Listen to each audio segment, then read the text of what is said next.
Hello and welcome to Go Green. This is a brand new program here at Haverhill Community TV, and we're going to be featuring a number of experts and specialists on areas of solar power. We're going to talk about solar energy, talk about recycling, anything that can actually reduce our carbon footprint. And our overall goal is to motivate the viewers and the people who are friends of the viewers to do a little bit extra, maybe 5%, 10% extra in their daily lives and how we can actually reduce that carbon footprint. So the education part of this is to help you understand what the carbon footprint is and some of the things we can do changing it. And there's a number of things that we can all do that are so small, how we drive our cars, how high we turn up our thermostats. We've got people coming from electric companies, we've got some recycling people coming. They can actually tell us how we can recycle all of our trash and the things that we have in our house rather than take it and put it in a landfill. But to start out this program, I thought it'd be really interesting to feature the city of Haverhill and all of the things that they're doing. And there happens to be a brand new, relatively new program, an energy manager in the city of Haverhill. And today our guest is Orlando Pacheco. Yep. Orlando, great. Thanks for coming in. Thanks, my pleasure. Okay. Now I got a bunch of questions for you, so And make I've got sure a lot of answers for you. So. Good. Make sure if I get in the way, just push me aside and get out what you need to do, because I'm realizing as we talk before the program, there's a lot of things I don't know that are happening in Haverhill. There's many, many things. So the first thing, you've got a program, you just said that you're going to have an announcement. Let's make the new announcement that you just thought is going to be coming out with that. Well, as many people have read in the news and various news entities, you know, the city's been looking at a lot of solar projects. Recently, we just announced 2 megawatts about being built on the Haverhill High School rooftop. We're hoping to see that come to fruition before the end of 2016. Same with the 5 megawatt proposed landfill development on Groveland Road with Sun Edison. So those are 2 large-scale projects that the city is initiating. But the third one, which we're still putting the final touches on, but we're actually going to look at pursuing some small solar on the police station rooftop. The building has to go through a feasibility study stage, but it's part of an effort for us to increase our level of sustainability using assets that we think are appropriate. And one of the things we've seen from the solar development community is a lot of large-scale ground-mounted solar on land that has another useful purpose. And that's not to say that those are bad projects, but there's questions as to whether that's the highest and best use. A rooftop, which is something that we all, is this sort of empty space that goes unused. Let's use it to create energy. Let's use it to reduce our carbon footprints. Every rooftop is not suitable for solar, but the city is certainly undergoing an effort to examine those rooftops that we think are important and that can be useful and that can offset our consumption. So I think something you just mentioned, and I've learned that recently in my research for this program, is that there's something that's called a brownfield. And then I can see it. I've seen some of these projects on farmland. And it's, you know, good land that something could be done. You could grow something on that land. And I think they're private. What they appeared to be was private. But if you're taking a field, private, yeah. I mean, a landfill, nothing can go on that anyhow. Well, and so I think a lot of people wonder why does this happen? You know, why are people pursuing solar developments in particular areas? And the fact is, brownfields, solar that's being off-taken by an affordable housing entity, they are incentivized more.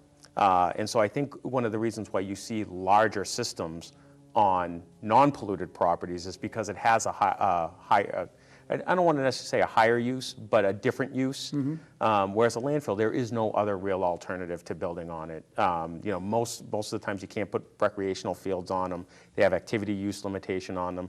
Solar is a perfect example of how to reuse an asset that has no other real use. And so that's why your SREC factor, if you will, now under the current incentive structure, incentivizes people to do more brownfields, and it puts less incentive towards what we would call greenfields. So just for the viewers, for people like me that, like I get the idea of a brownfield as just something that's been polluted, like a factory was there, or something might have been there, or they... Generally the case. It has some sort of activity use limitation on it. It's some sort of 21E designation by the Mass Department of Environmental Protection, basically that it has some form of contamination. And there are various degrees of that, where you get all the way up to a Superfund site. So is the benefit then, I mean, as you say that, I can think of this.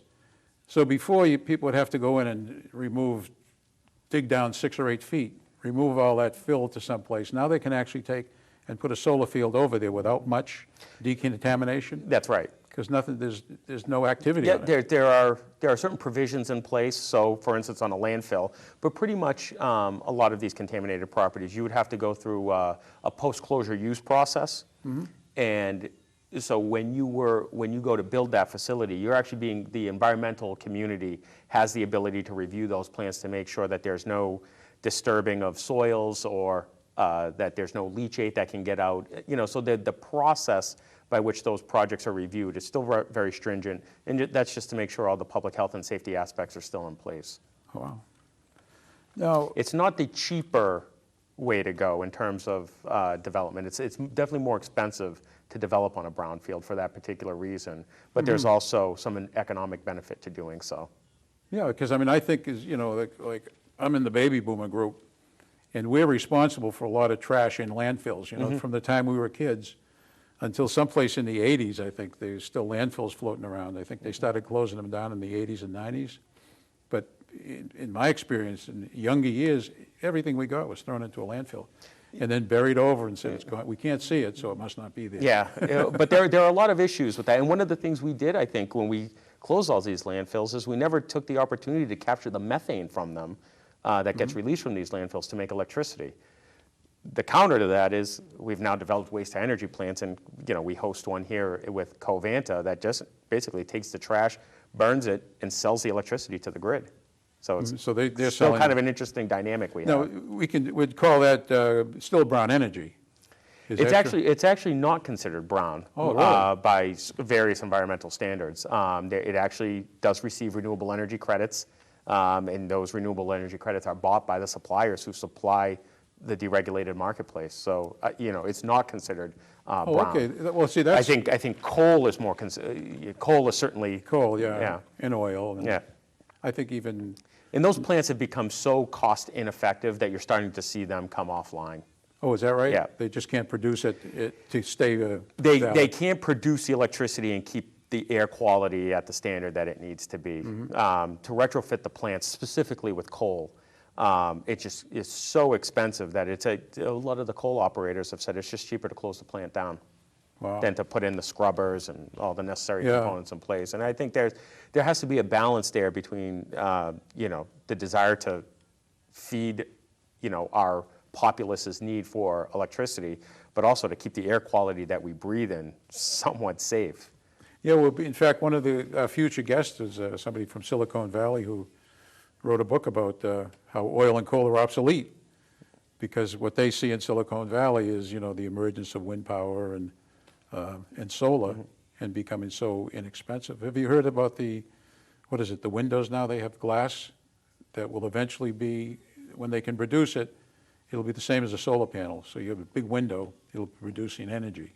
I've seen some of that, not live, but I've certainly seen it. And the same thing with roofs, that instead of a roof shingle, it's actually a small solar panel. People are actually building solar roofs. So you're seeing the future a is lot great. of that. Yeah.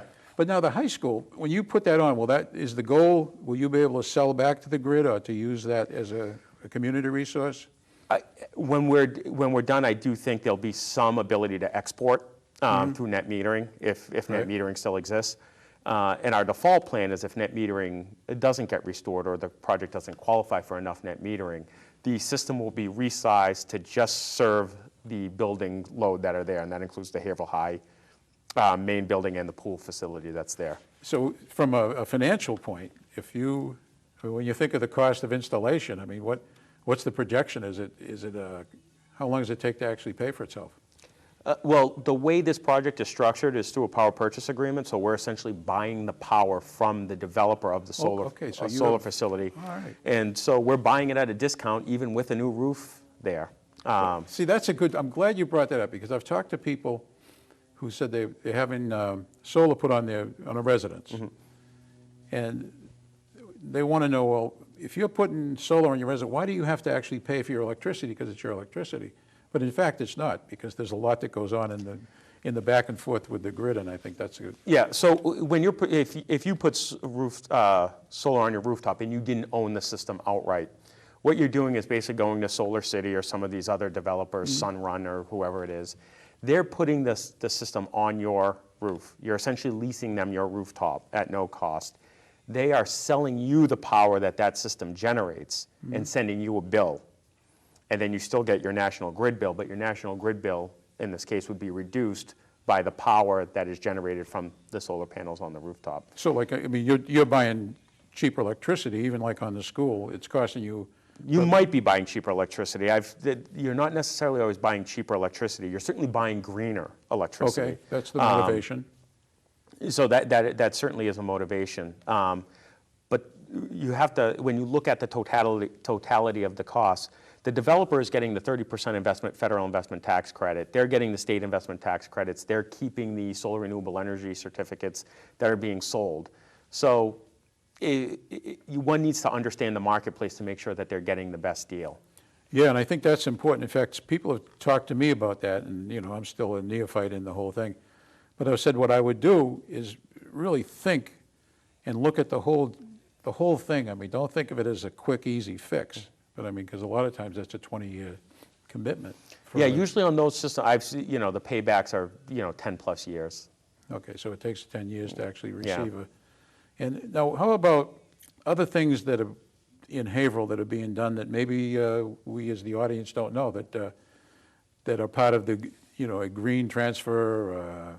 I know there was a talk about maybe getting some inexpensive energy from, as a community. Yep, so there's quite a few other initiatives ongoing. One of them is a $2.5 million energy services contract that the city entered in with Amoresco, which is to do energy efficient improvements throughout, I believe, 10 different school buildings. Things from lighting to variable speed drives to PC load management, just a number of things that help reduce your overall consumption and overall demand. The savings generated by the offset of electricity is being used to pay the bond. And it actually generates positive cash flow over a 15-year period. Okay, so I mean, and with all of these initiatives, what I think is the interesting part, when you break it down like that, and all of a sudden at some point, 5, 10 years from now, this stuff starts to pay off. Yeah. Oh, absolutely. If you look at we just did $100,000 worth of LED lighting at Haverhill City Hall. It's an extremely large building with a large footprint. But those LED lights are saving us 20,000 kilowatts a month.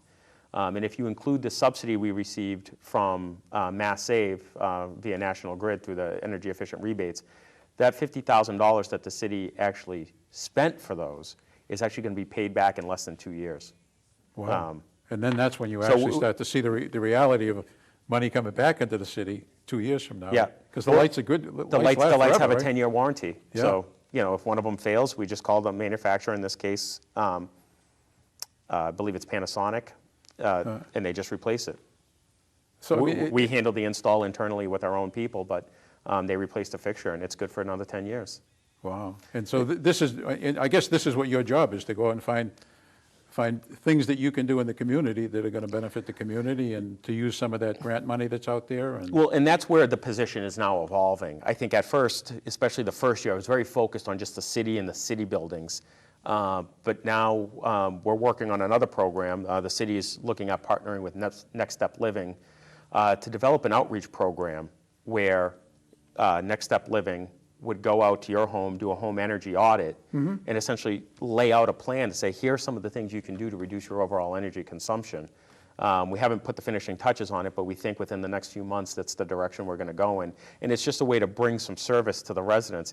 You're already paying. Every month there's a renewable energy charge on your electric bill. You're already paying for this stuff. It's about time you took advantage of it. Right. No, I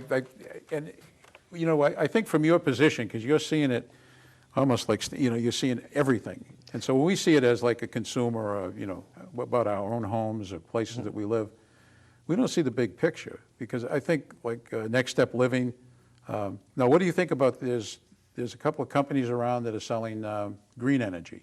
So you can actually sign up with them and nothing changes. I mean, it's not more money, it's sometimes the same or less. Sometimes the same or less. I think the key is to look at the contract terms there.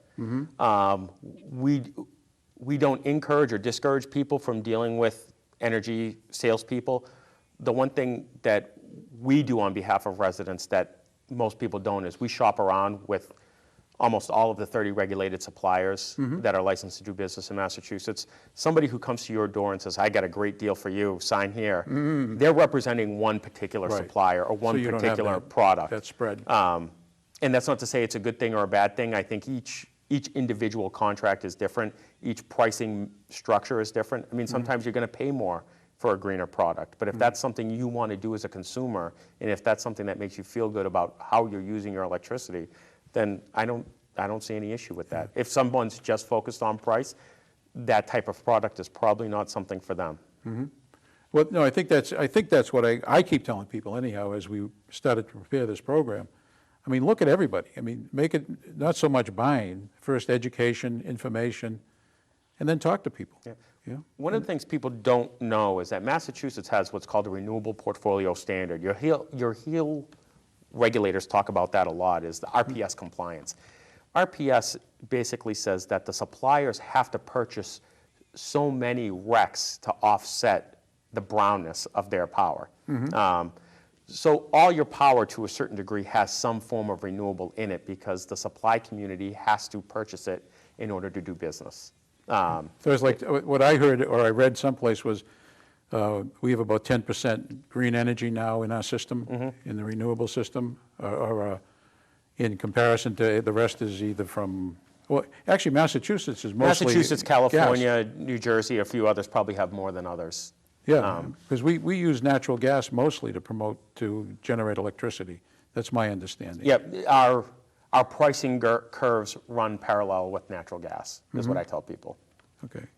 So with like working with companies like as an educational thing. In fact, the group that I'm involved with, we do a very similar thing, but we do it on a very grassroots level. We try to get information into the community so we can tell people. For example, like I'm very familiar with Next Steps Living, what they provide. They come to your house and they'll do an energy audit, provide you with a lot of information. And there's other groups out there. And that's just who the city's partnering up with. Sure. We are, it's like the aggregation. We are agnostic. Good. We want, if you do something outside of a structure that we've set up, we're more than happy to help you do that. If you go to masssave.com, there's a number of different vendors that will do home energy audits. You don't have to choose Next Step Living. That's just a program through a solicitation process that the city used to try to secure someone because we needed somebody who was going to have a certain foot presence in the city. But you could use anyone, and it doesn't cost you anything. But I think the advantage, I mean, just from over the years, in my experience in energy and things that I know about, it seems to me that if a company comes in and they're partnering with you, they have a lot more to lose by not taking care of the residents the best they can. And would that be? I think that's an accurate statement, which is also why we go through such a process to select the people we do business with, which generally eliminates a lot of the folks that, would like to, but either they don't have the financial capability, right, or they don't have the staffing. When you're servicing a customer base of possibly 60,000+ accounts, you have to be of a certain level. You have to have a certain amount of ability to carry out the work product that we expect, and then you have to be willing to let us monitor that. Not everybody wants to be monitored, for whatever reason. Whether it's they have proprietary information they don't want shared, because we are a public entity subject to the Freedom of Information Act. So anything that goes into your files is open to everybody. So if you're working on a particular technology that you're looking to deliver to people's homes, you can't share that with the city of Haverhill and expect us not to share it with anybody else that we come in contact with. That's just, we can't do that. So there are some issues there that restrict certain companies from maybe wanting to do business with a governmental entity from time to time. Yeah, and talking to people, even in Haverhill and around all the communities around,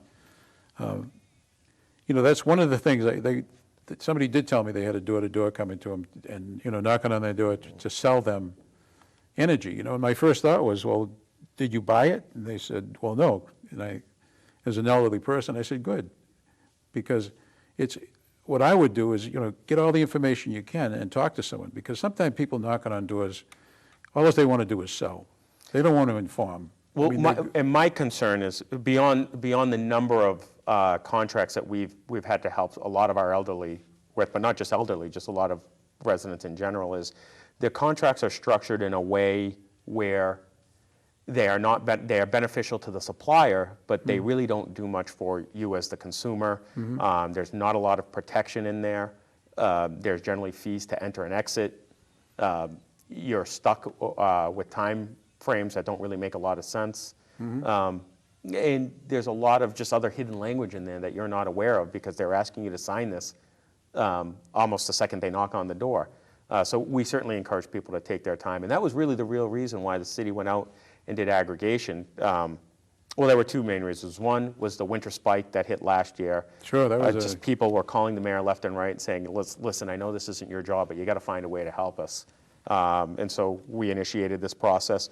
And there were just so many people that were being marketed to that really just didn't want it. They were, frankly, they were pretty happy with what they were getting from the utility. But as long as the utility had a high basic service, the suppliers were going to come out and solicit the residents. So we came in with an aggregation program, which instead of 13.1 is now 9.975. It takes a lot of steam out of the supply community, because they're not challenging basic service. They're challenging a much lower rate, and it's hard for them to match that. Some of them are coming in lower, but a lot of it just has to do with timing. I spoke to somebody yesterday who said, well, I'm offering 9.2. Great, for how long? For 12 months. So that means when pricing comes back down, they're still going to be higher at that same particular price point. One of the things our aggregation does is it's structured 1 month behind the utility, and that gives us the ability to adjust very quickly. It's not just about pricing, it's about timing, and we take a more global, holistic look at pricing. So our goal is over a 12-month period to save you money, not just to challenge or to beat the utility by any 1 month at a particular time. And that's really where our goal is. So I'm already seeing, just based on market conditions, you're going to see the price of power come down substantially again, probably in April, I agree with May. you. That's one of the things somebody told me. They had a price of, instead of 18, they were going to pay 13. And I guess that was last winter or something. Yeah. I guess it kicked up pretty high, up to 22 cents or something. But they were looking at a longer contract, and I said, there's no benefit, because things are going to be changing so much in the next 5 years that, that price that was 22 probably will just never return. Yeah, so it's funny, let's go back to last winter, where basic service was at 1.16 cents. That price came down to 8 or 9 cents again, and that's just a function of just the amount of natural gas capacity that's being used with the winter heating season. So when the shoulder months come, that price comes down because the demand isn't there for that product.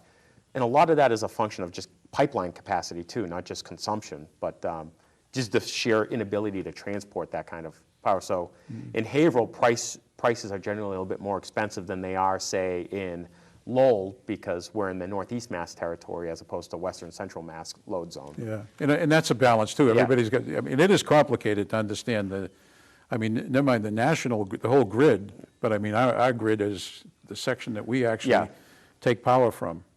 And that confuses people a lot, because they don't understand why, Haverhill is a good example. The water and wastewater department, which is in the Western Central Mass load zone, actually gets a cheaper rate of power than City Hall, just because we're on different sides of the bridge. Yeah. I'm not saying it's the best system. Nobody knows really how these load zone lines are drawn, but it is the system we have, and so we have to adapt to I it. think that's something where you'd have to have a doctorate in grid management or something to even start to Well, look at that. the grid is managed by an independent system operator, ISO New England, out of Holyoke, and they're the ones that control the whole show. Now, since you're the energy manager, has Haverhill considered anything like some of the cities and towns around us are zero waste communities? Have you investigated that at all? Like We have not. Newburyport and Gloucester?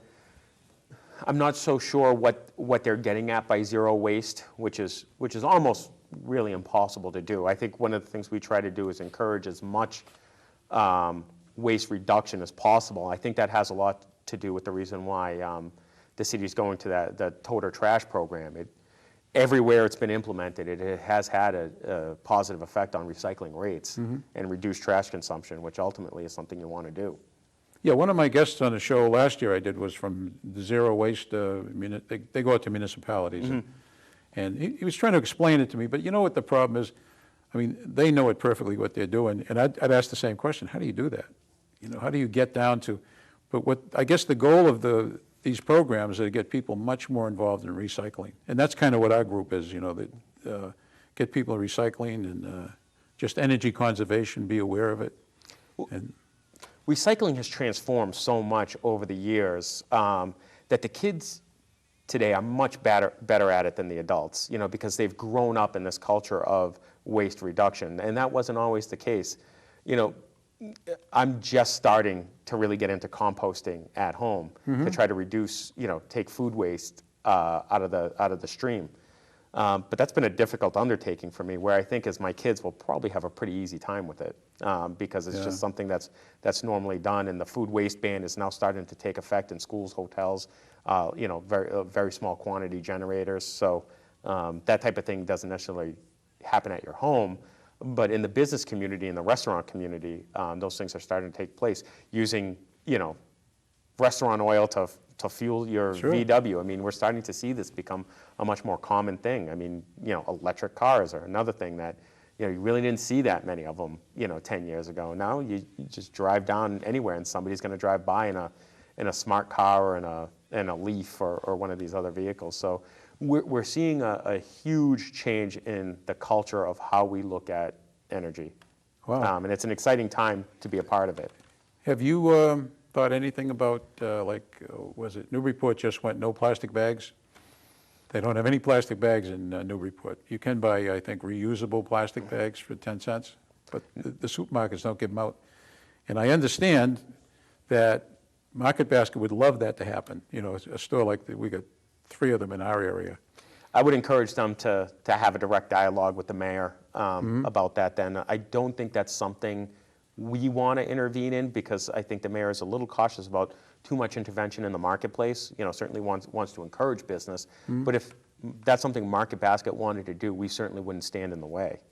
Yeah, no, I mean, I think the communities that are doing it found it somewhat easy to do. They expected, like, you know, what am I going to do for a bag? But they set it up so that it's actually somewhat working out.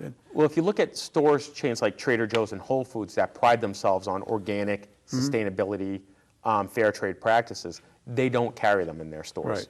And I think, to a certain extent, that is something that the chains themselves should really want to look at if they want to make their stores more sustainable.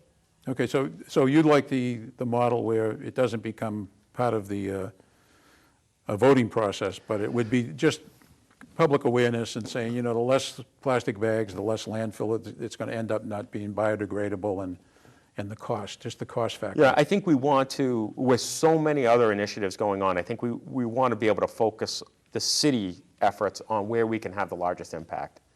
And I'm not so sure that's it right now. Okay, no, that's good to know, because I think we can't, like, one size does not fit all. And some communities are perfect for it, the size of them, some probably 10 years from now, 2 years from now. But I think that's the message you're getting out, and I think that's a great message. Yeah, I think sooner or later everybody's going to get there. Yeah. I think that is just the way, the direction the world is going, and I don't see that changing. Call is 978-420-3606. Pacheco@cityofhaverhill.com. I welcome any feedback. If there's anything you think we should be doing, let us know. You know, that's really one of the reasons how Haverhill High Rooftop got built, is parents were coming to us saying, you know, we need to do something to make things more sustainable. The hunting school is going to be LEED certified, and that's a function of parents wanting a more sustainable environment for their children. So believe me, any feedback is appreciated. Okay.